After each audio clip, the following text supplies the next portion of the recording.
Welcome back to Behind the Screens, the show where we talk about movie news, reviews, and interviews. Hey, I'm your host, Ash Crossan, and I have a lot for you this week between Shazam, Annabelle Creation, and Beck Bennett is here to talk about DuckTales.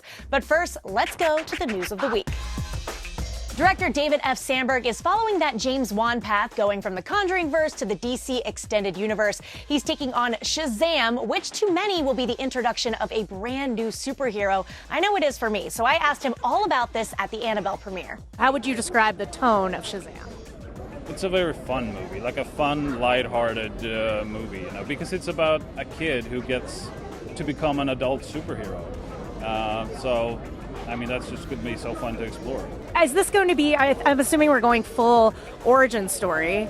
I mean, what is your perception of introducing the world to a superhero that a lot of people, I mean, for a lot of people, this will be the introduction to Shazam? I mean, to be honest, it was not a superhero I grew up with either, because he was not, when I grew up in Sweden, it wasn't a lot of Shazam around. So it's someone who I've learned to love later in life as well. So I can relate to that, to being new to Shazam, which is, I think, might be a good thing that I'm doing it, because, you know, I know what you need to learn. He also seemed to know who the cast is, but wouldn't tell me, so it's possible we're getting that news very soon. But first, his movie Annabelle Creation is hitting theaters August 11th, which brings us to this week's movie ticket. Annabelle Creation is the sequel to Annabelle and a spin-off of the Conjuring movies, which is now becoming its own expansive universe. The movie is the origin story of that creepy Annabelle doll who was living among 6 orphan girls. Imagine acting with this thing. Her eyes are the creepiest part, I feel like, because like I said before, they follow you around and around. No matter if you're trying to hide or if you're trying to turn her head away, she just keeps staring. Yeah, I'm like, who would buy this for their kid? Jeez. I know, right? That's exactly what I was saying. It was just scary because how can you not be scared of her? Like her eyes and her face, her expression, everything about her. So that was definitely a little creepy. Did it freak you out having that doll on set? No, I have it at home now. She lives in our guest room. Really? Yeah, it's actually true. That's why we don't have guests.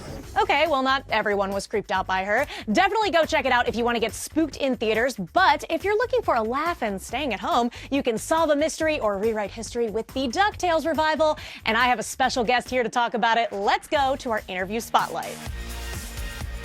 Hey everyone, Beck Bennett is one of several comedic voices coming to the new DuckTales revival. It's coming in September, but first there is a TV movie happening this weekend, August 12th. Launchpad Mcquack himself is here in studio. I'm here. Thank you for having me. Thank you for being here. It's great to be here. Yes, thank you. Not only is DuckTales being revived, it's coinciding with the 30th anniversary of the show, which I did not know. I didn't either. News to you. No, I didn't know that. Yeah, no, it's perfect timing. Were you a big DuckTales stan back in the day? I was a huge fan back in the day. Yeah, it was like, for me, it was like looking back on it and remembering it. It's like the sort of like, the theme song was like the snack bell to me. Instead of like the dinner bell, they like get home from school, like turn it on, have my snack and like watch the Disney afternoon or whatever else before I had to go do my homework.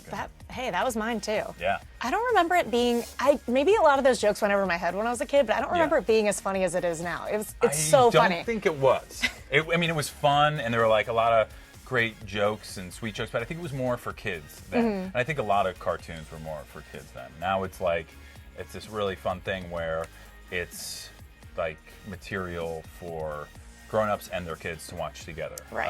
And I think that's like one of the main differences with the new DuckTales, is that like it's for the people who grew up watching DuckTales and are now like in their 30s or whatever and have kids, and they can watch it with their kids. So, yeah, so I could be like, hey, let's bond. Let's bond. Let's watch DuckTales. Let's watch come together DuckTales. as a family and as adventurers and as humans over this family of adventuring ducks. We could solve a mystery. We could rewrite history. Yes, yeah. Did you just come up with that? Yeah. That's amazing. Yeah, no. Thank you. That's basically the show. That's great. That's fantastic. Don't know where I came up with that. Well, Launchpad Mcquack is the pilot, but maybe not the best. I don't know. No, he's the best in Duckburg, and Duckburg is known for having some of the best pilots and chauffeurs.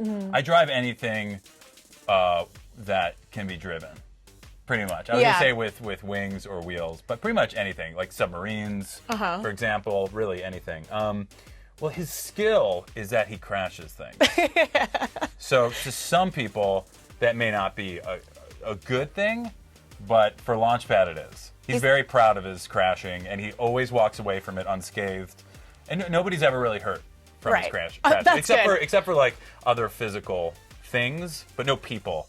That's good. I don't want to see like Huey with like an arm hanging yeah, off or anything. No, that'll never happen.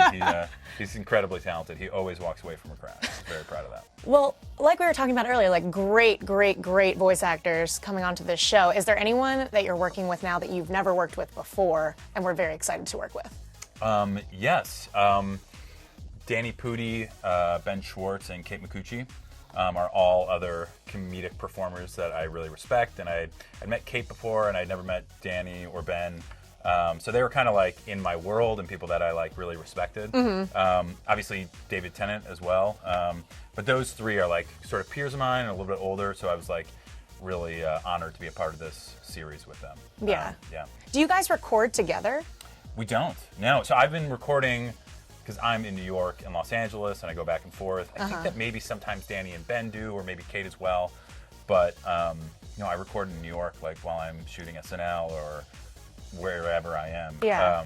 And so I've been, for the past year and a half, I've been recording Launchpad by myself in a room, sometimes like via Skype with the creators and the writers. And so, yeah, it was like a really interesting way to get into a TV show, that I grew up watching. It was like, I'd see people on a computer and be like, hey, how's it going? We like met each other through Skype, and I did it, and they were, happy with it. So. Is that different for you though? Because you have like this improv background where you're kind of bouncing off of each other, and now you're doing it solo. Yeah. I mean, it's kind of similar because you're just like, you're doing a character, you're doing a voice, and you get to improvise, and in a way, it's like you just get to go off by yourself, and just kind of say whatever you want. And then you do it again and say whatever you want. But I mean, you also very much stick to their brilliant script that they've written and make that work. But yeah, it's like I said, it's totally different. You don't get to see the material at all. I haven't seen any of it really. I've seen little bits and pieces. But so you kind of go like, what does it look like? What is it? Yeah. It's beautiful. The animation is awesome. It's so beautiful. Yeah. And definitely. Lastly, I want to bring up Brigsby Bear because last time we talked, audiences hadn't seen it yet, but now that people have, and it's being so well received. And what does that mean to you and to Kyle and to Dave? It's just it just makes me so happy, really. I mean, it's we've been working together for 14 years. We met in college, and we were like making short videos since we were 18. And then so to have this movie connect